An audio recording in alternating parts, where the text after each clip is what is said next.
Hey Yunita, hey Pierre, I've just given you the authorization, so kindly join in here for the Industry Insight session, which is starting up now.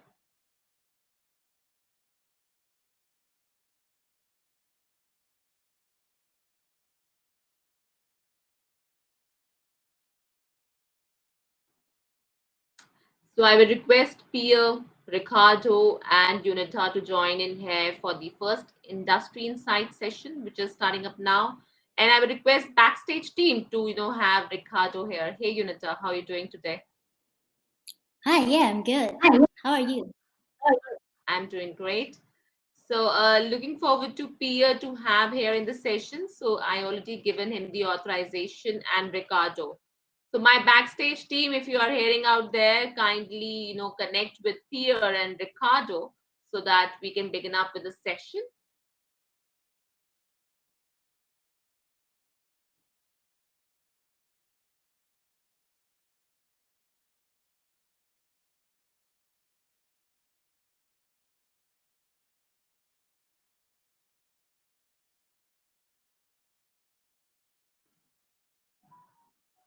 So I would request Pierre and Ricardo to join.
So I would request Pierre and Ricardo to join in for our session, which is coming up now.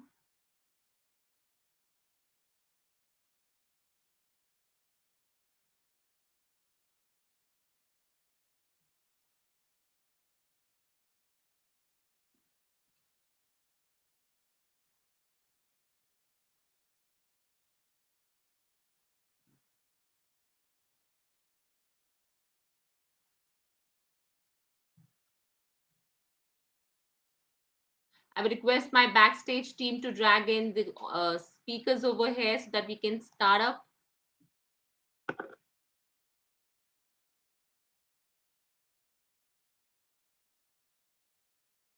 Ricardo is joining. All right. Thank you so much. And what about Pierre, Jyoti, if you can check it out?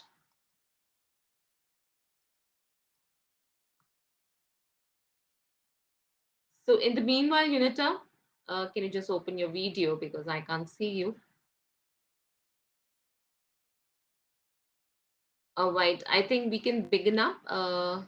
So if you can open your mic, I can't listen to you. Okay, Pierre is here. Hello, everyone. Hey, Pierre. Hey.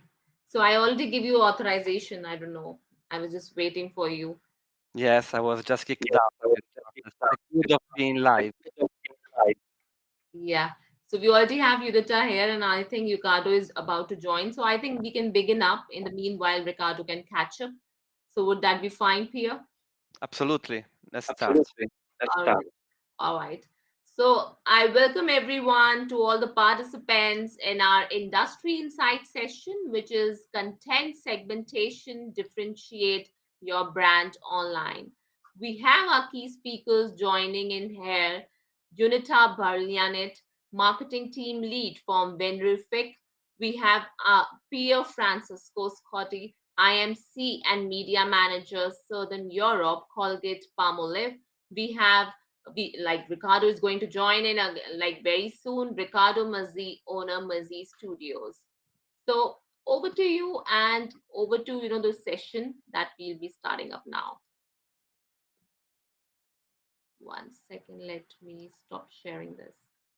All right, so we can begin up with the conversation and discuss about this very important topic. I think it's a very important topic in the digital marketing if I talk about. So we can talk about different aspects and different models and types of segmentation initially. So I would like to ask, I would like to start off with Yunita. So, Juditha, if I would like to understand more about that, what are the common models and the types of segmentation, if you can able to highlight. Yeah, sure. So basically, there are different types of content segmentation that I will believe that most of the people know about that. But let me share that. So the first thing, we can do the audience segmentation based on the demographic. So basically, it's about age, gender, education, income, and also the status. The second one is about geographic, country, state, city, and town. Psychographic, it's all about personality, attitude, values, and also interest. Technographic, it's about mobile use, desktop use, apps, or even software. And then behavioral, it's all about tendencies and frequent actions, feature or product use, right? And then needs based is basically product or service must have and needs from the specific segment audience. And then the last one will be value based. So basically the economic value of a specific target audience. All right. So, if I talk about, as you have told me about the different models and types of segmentation that evolves. So now, Pierre, that I would like to, understand that why is content segmentation is so important for the brands today and what is the impact on them. So if you can let me know and let the audience know about it.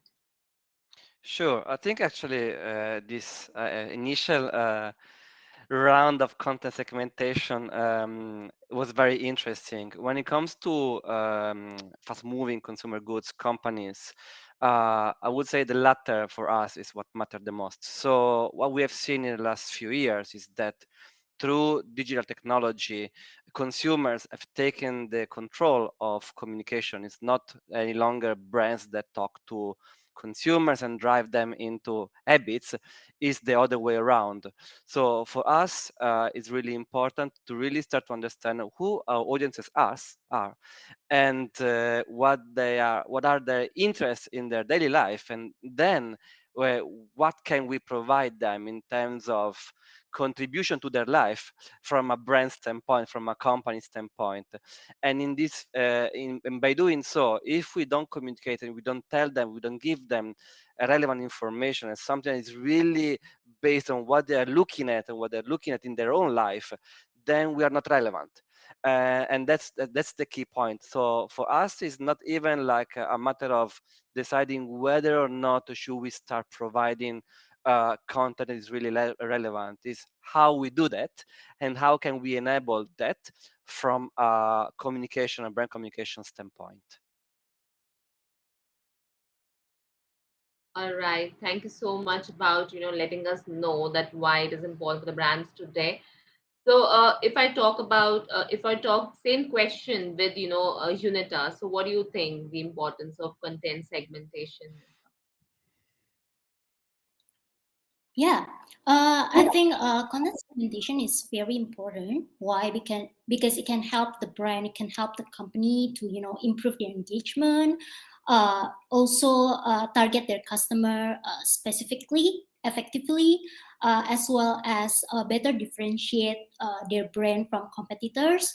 And the other important thing as well to let the audience feel connected more with the brand, because what happened basically many brands have trouble engaging with their specific target audience because they just simply try to just post or make one general same content rather than producing a specific and relevant, also personalized content for their audience. All right. So, if I talk about, the varieties of digital platforms, how, what are the varieties of digital platforms that successfully develop the brands? So, what are your thoughts on it, Yunita? I think it backs again from it depends on the specific target audience that you want to target. But basically, in my opinion, there are four different things that every company should have. So the first thing it will be the content calendar. I believe that every company will have a marketing team, and then they will have a content calendar, which needs to be included in there is their audience personas, right? And then search queries, and then key milestone or key events, and then the content type as well as the scheduling. The second one, 25% until 30% of the whole website traffic usually comes from blogging. So it's really important to every company to do blogging. The third one, I would say distribution. Again, it depends on your specific target audience, and then where you need to distribute your content, either via blogs, email marketing, social media, or even press release. And then the last one, I guess it's download. So basically, you need to turn your valuable content into different things that people can download. So such as ebook, tips, tutorial, and so on. All right. So, as you know, to maintain a consistent content segmentation strategy, there are certain kind of a biggest obstacles involved. So, Pierre, if you can able to highlight that what are the biggest obstacles that are involved to develop a consistent segmentation strategy. Yeah, I mean, I think this is a very good question, and it actually complements perfectly what Unita was saying in terms of touchpoint strategy. Because in terms of potential to connect in a meaningful way to consumers these days, to audiences these days, uh, we can really be nimble, and we can really be able to deliver meaningful content to almost everyone. The biggest question for us is scale. So and how can we provide this content in an efficient way um, for the company, as well as relevant for the consumers? Because what I've seen in my career as a media manager and a brand communicator is that we can really deliver a meaningful content to many people, but not every cluster will deliver a shift in behavior that we want to see when we activate a brand communication. So I think the first big obstacle for me is scale. There was a formula that was used from different employees in the market, which is like personalization at scale. It's very important to be able to talk to to a big enough number of people in order to shift behavior in the market.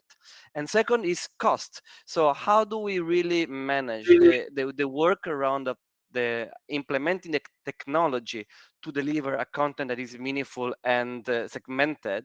How can we provide production activation in a way that it can then allow us to have a return of investment? This is usually the biggest challenge also in digital transformation. How can we activate some behaviors that we know are right in a way that is also sustainable for us as well as for the end consumer? All right. Thank you so much, Pierre, for your thoughts. And going back to Junita, so I just wanted to understand that, what is audience segmentation and why audience segmenting can advance our content marketing. So, what are your thoughts on it? Because by knowing your audience, right, you can definitely deliver the personalized, the right content to make your audience feel connected with your brand. And after that, once they feel connected, they have the desire and after that, they can make a decision to purchase your product. Aside from that, actually, by knowing your audience, you can also add fuel to your content marketing, so you can deliver greater results for your return of investment for your efforts. Yeah. All right. So if I talk about some of the common content marketing mistakes, so if you would like to highlight what exactly are they? Yeah, some common mistakes when we as a company, we usually, go back to the traditional marketing habits. For instance, when we're writing blog posts and then we offer sales or maybe we promote our product or company too excessively, actually it's a big no. Why? Because we as a company, we don't just think about, increase our revenue, generate profit and stuff like that, but we as a company also need to think about how our product or service can help our customers to solve their problem.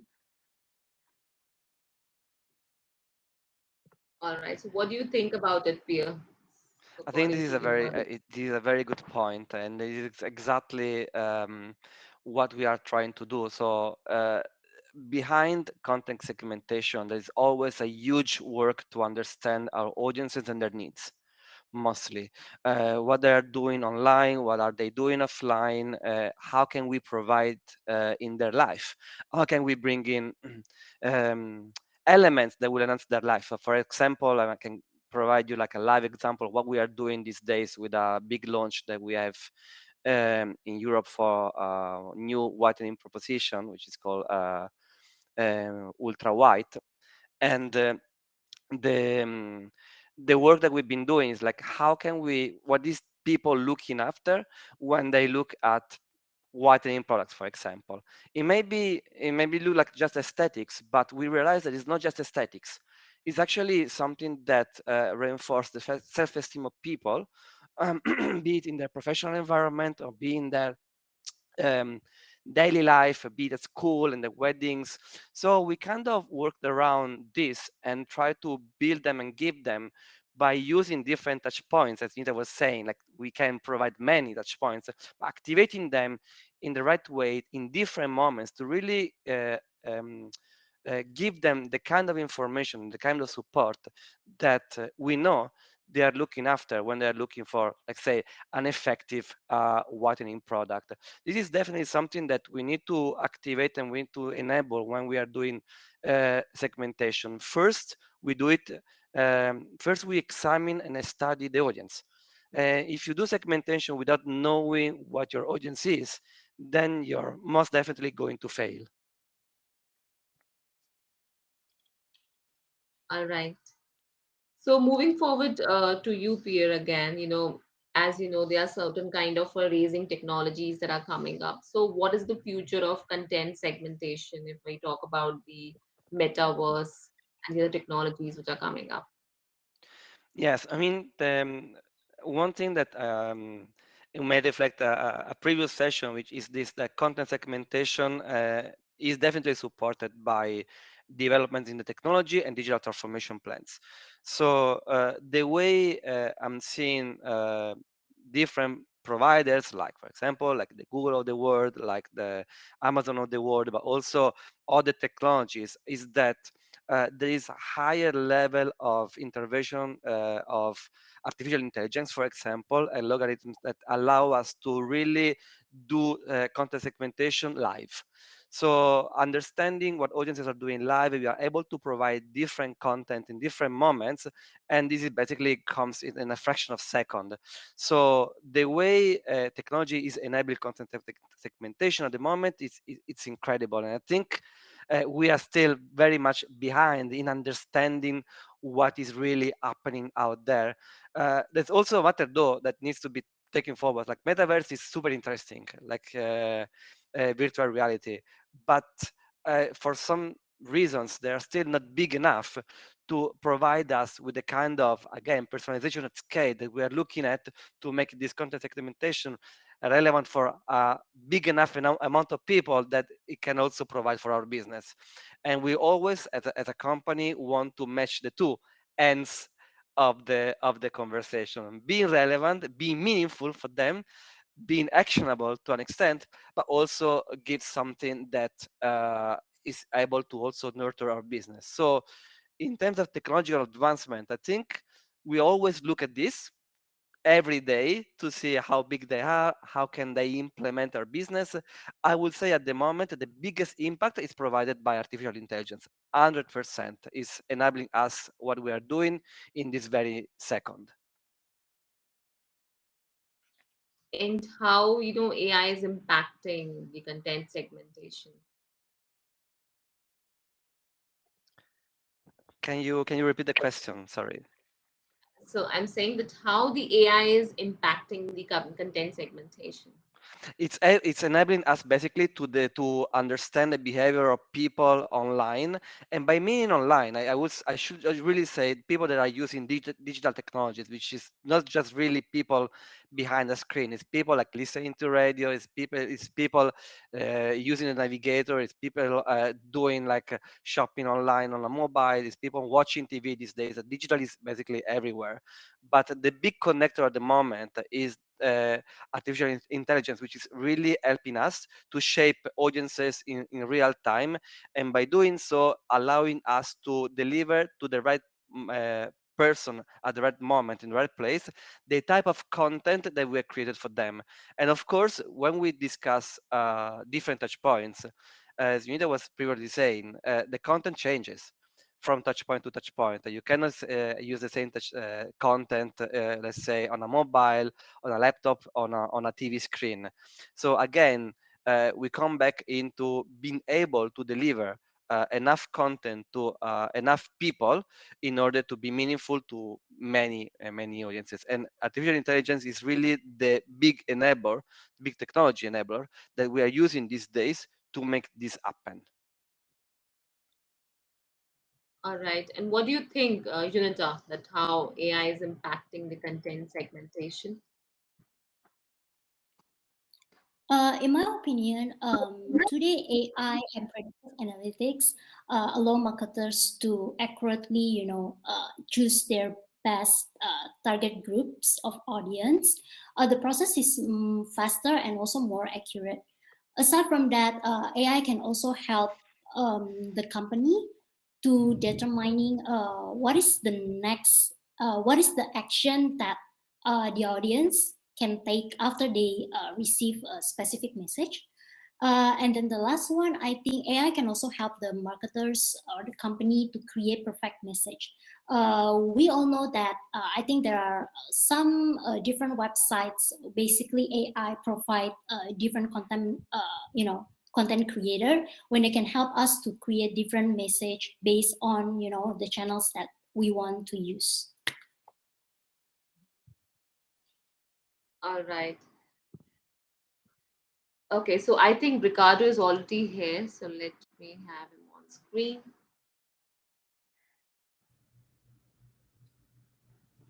Hello, everyone. Sorry I'm late. Hi, Ricardo. So it's Hi. good to have you here on time or after time, I think. All right.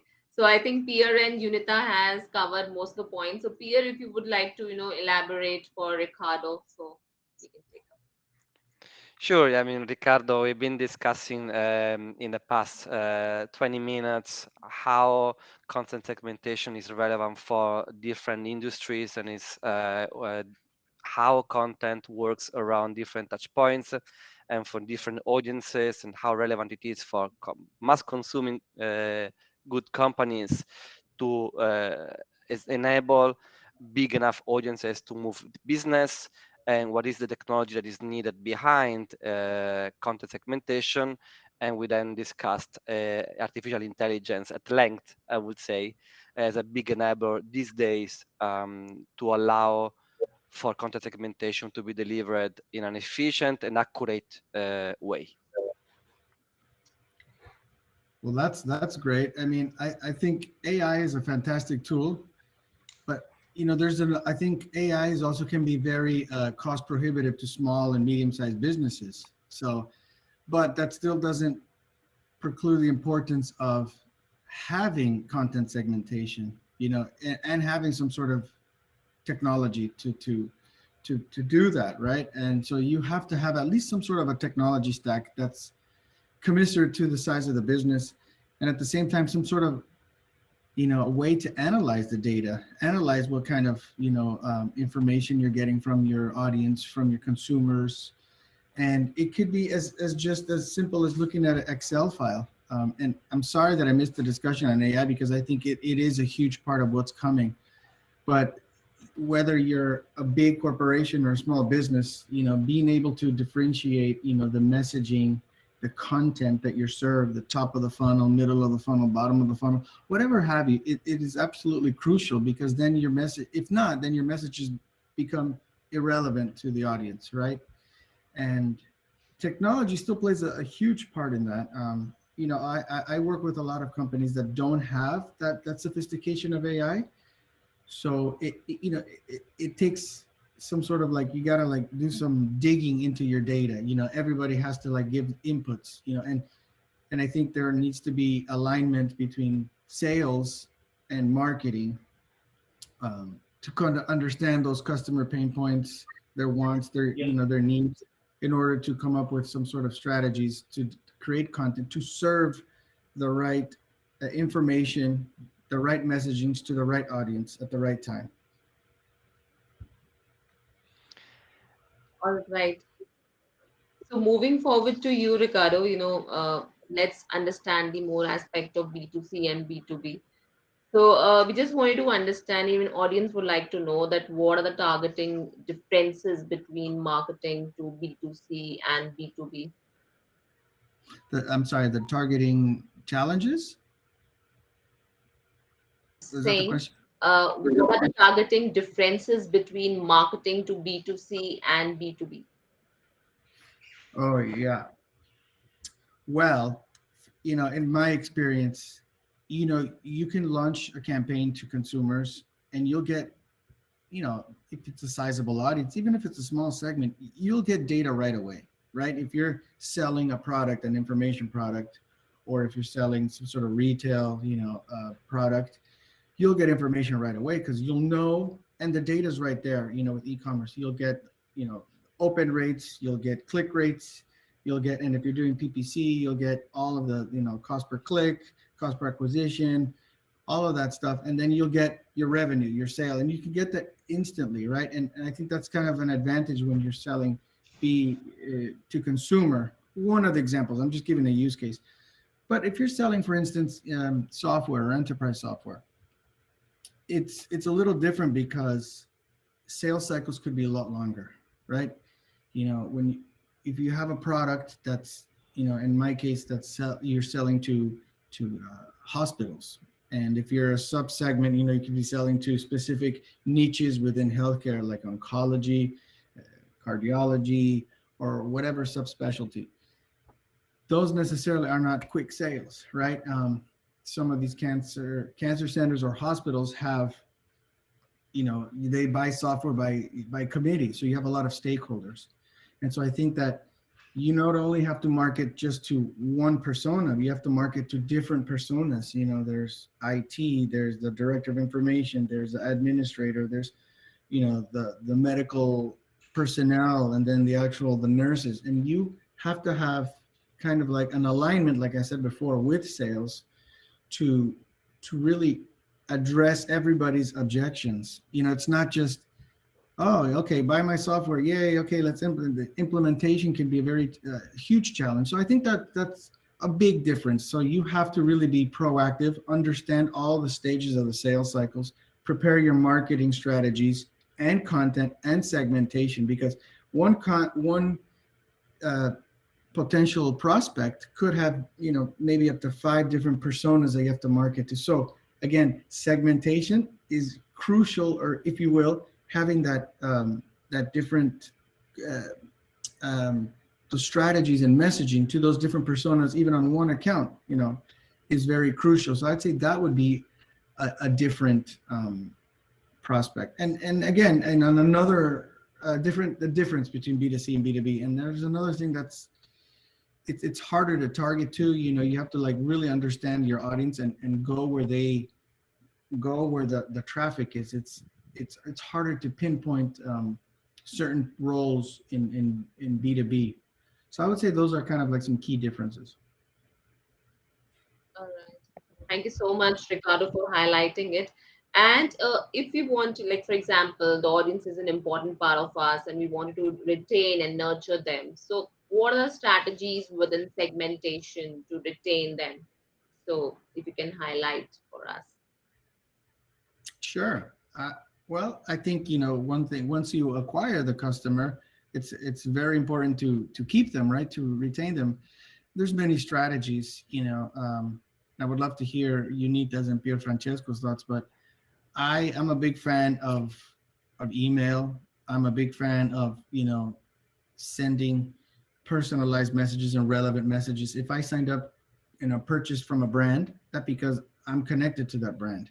And so obviously I am welcome to receive their their information. So I think that's a good way of just staying in touch. It could be a newsletter. It could be even just send me a text, you know, to remind me of a new sale or a new product. Now, when it comes to there's different ways. Again, you got to know your audience, but I think, you know, nurturing them through a timely, you know, sent communication such as email, or heck, it doesn't have to be an automated, it could be a personalized email, but I think that's a good way to retain them. And if there's also if it's software related, there's many different touch points that you can communicate with them. You know, it's day 6 of your install, or is it day 90? You know, let's set up a call to you know, to see how you're doing, like certain checkpoints, and those could be like asking for a conference. And again, it could be either, you know, the actual account rep sets up a reminder on the calendar, or it can be some sort of automated tool that schedules all of that. But all in all, I think, you know, using all the technology to our disposal that's relevant to that person, to that persona, is crucial to keep and retain customers. And I actually, All right. Ricardo, I think the way you were saying is really reflects both from the B2B and B2C, because Yeah, retaining information about your consumers is really worth for any area of the business. It's actually allowing us to understand them more, because it's even them that give us their own information. And in return, we give them relevant content. It can be emails from a marketing communication standpoint. It can even be us being able to reignite our audiences with first party data, for example, which is something that of course is going to become even more and more relevant once we transition to this infamous cookieless world, which keeps not happening more than happening, but it's still like there at the horizon, and it's helping us to really shape our audiences and the content and the activation using first party data, so information that comes directly from our consumers. And this is how we retain them. It's emails, it's relevant content, but it's also by putting back the information into the broader flow of the brand communication, and again giving them the right content for the right for the needs that they have. I agree 100%. Absolutely.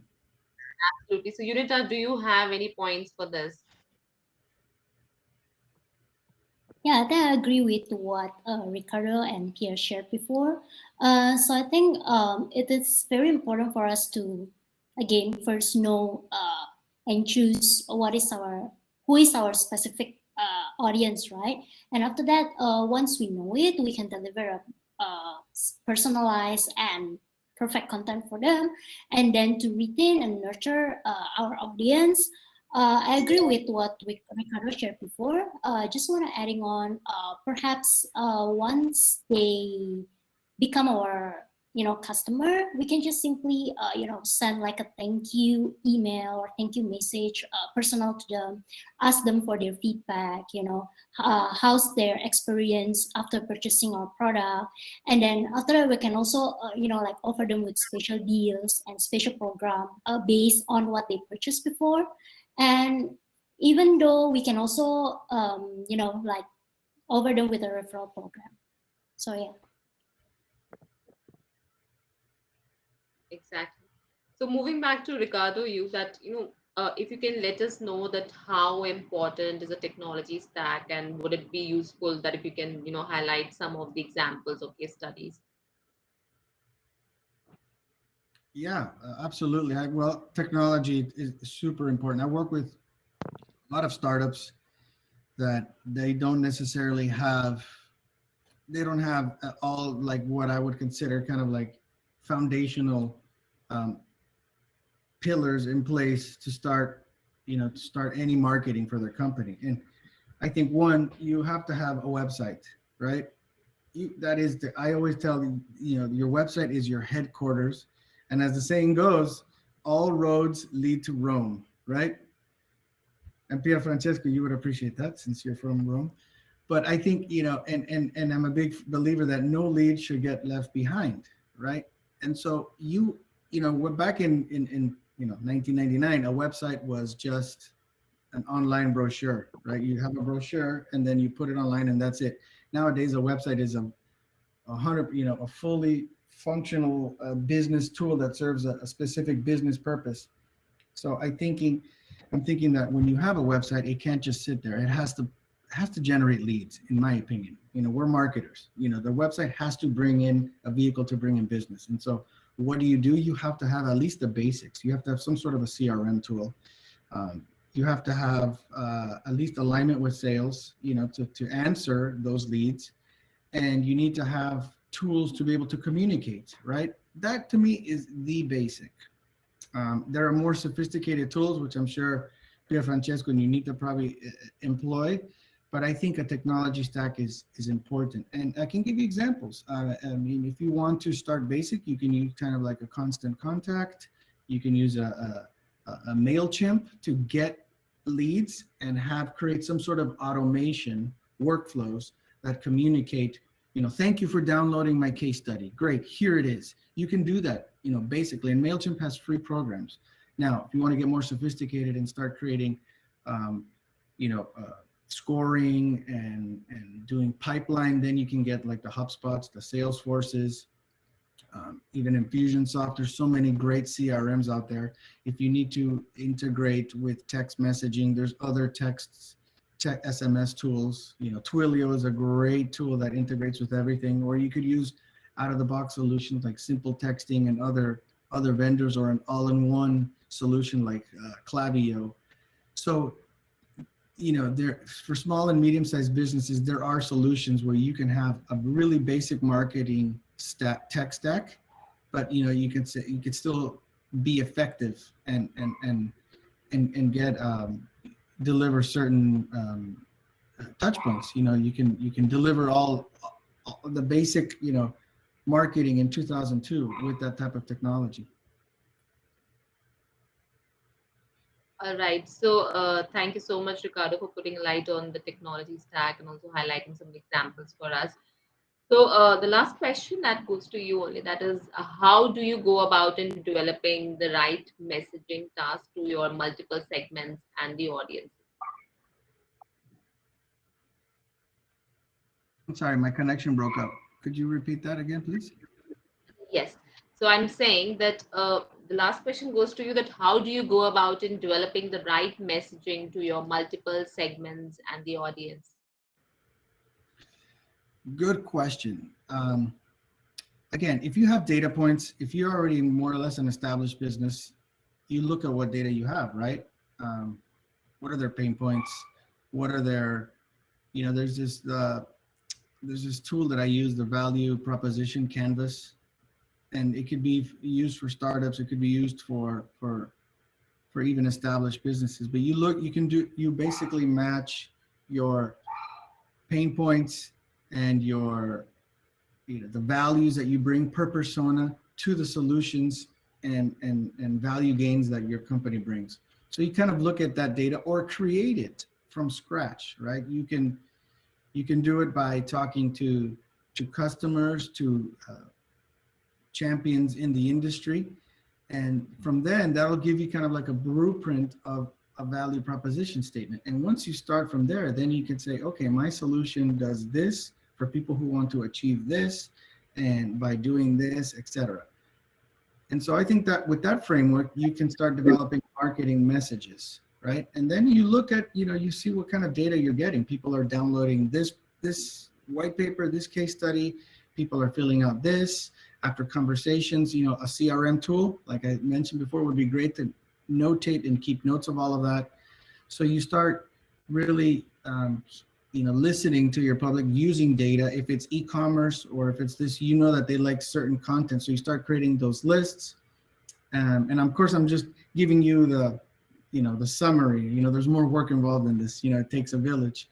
But I think, using all that information and data points, you start creating your messaging. So if people are downloading buying a particular product, that they like that product. So you can send them content related to that product.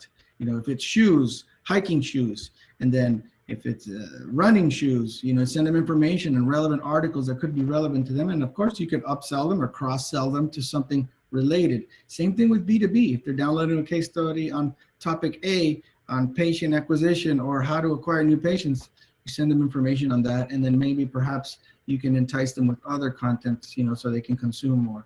So there's a different variety of strategies, but I think it's just looking at your data and then looking at your value proposition and how you can serve each segment, and then create your content from that. Absolutely. So thank you so much, Ricardo, for putting up light on the content segmentation, and also to Pierre and Yunita. So, one key takeaways for this particular, and an advice to the upcoming content people regarding the content segmentation. So, one key takeaway and the advice, Unita. Okay, I think game back to basic. So as a company, we really need to know who is our target audience, because if we don't choose the right segmentation and we will just go here and there, deliver just a general content, and we will not make great results. So again, back to basic, we need to have the real bull's eyes of our audience. All right, thanks, Unita. So, over to you, Pierre. So, what do you think? And one key takeaway. From my side, complementing what Yunita just said, is to really connect content segmentation with business needs. So what is the goal of your segmentation? So don't go blindly over it. We must do it, but with purpose. And also what is needed from a technological standpoint in order to put it into place, really. So study before doing it, I would say. All right, thank you so much, Pierre. So, moving to Ricardo. So, Ricardo, one key takeaway and an advice for the upcoming content people. Yeah, I would agree with Yunita and Pierfrancesco, is understand the business needs. What are your goals, and work backwards from that. Okay, if you need, these are the certain KPIs and metrics you need to achieve. How are you going to get there, right? And just study your resources, your technology, and then really plan, right? Work the plan the work, and then see how you're going to get there. From the customer acquisition standpoint, and then to the segmentation, and then to the retention. All of those are key factors. And yes, I would agree with my colleagues here that you really have to do your homework first and plan and understand your business needs. Absolutely. So thank you so much, Ricardo, Pierre, and Unita for joining in today and making this, a wonderful session. And to the participants, do we have any more questions? And also giving me a chance to moderate the session. So thanks a lot. And to the participants, if we have any questions, kindly join live and connect with the speakers, or you can drop down your questions in the chat box on the right. So you have like 1 more minute to drop down your questions. So in the meanwhile, let's have a quick smiley, snapshot together, and we can take sweet memories from the session and from the conference.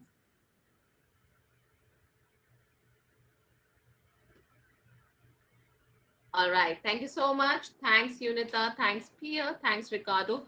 We're looking forward to see you for the whole day of the conference. Still, more of the sessions will be coming up related to the Making Waves DEIN, and also related to the influencer marketing and some of the digital bootcamp award recognition will be taking place. So looking forward to see you for the whole day.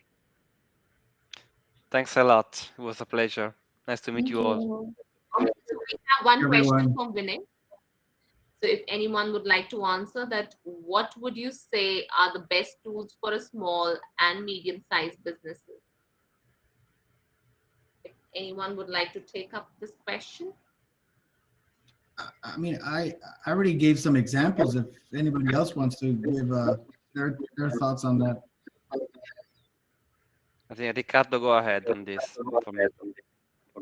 Okay, so best small tools for website, I would use WordPress and make sure that it's compliant with all, it's a fast loading website and all of that. The new Google Web, what is it, Core Web Vitals. For a CRM, there's HubSpot.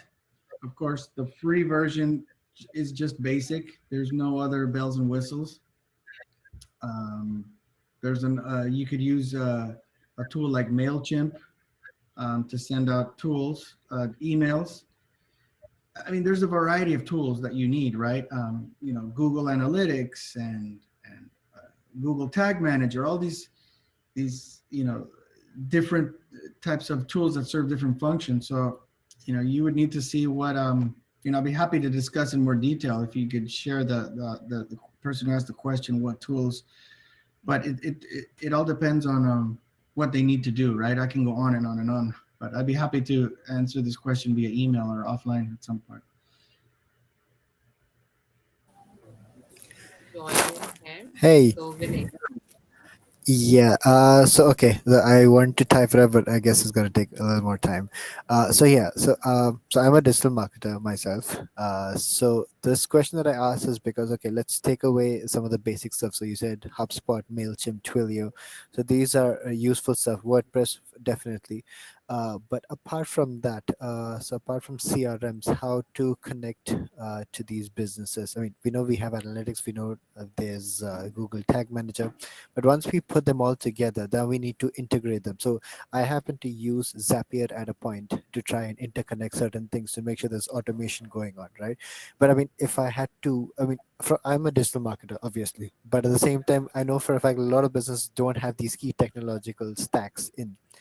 Just like you said, it's a very common marketing problem. So they have no data to work with.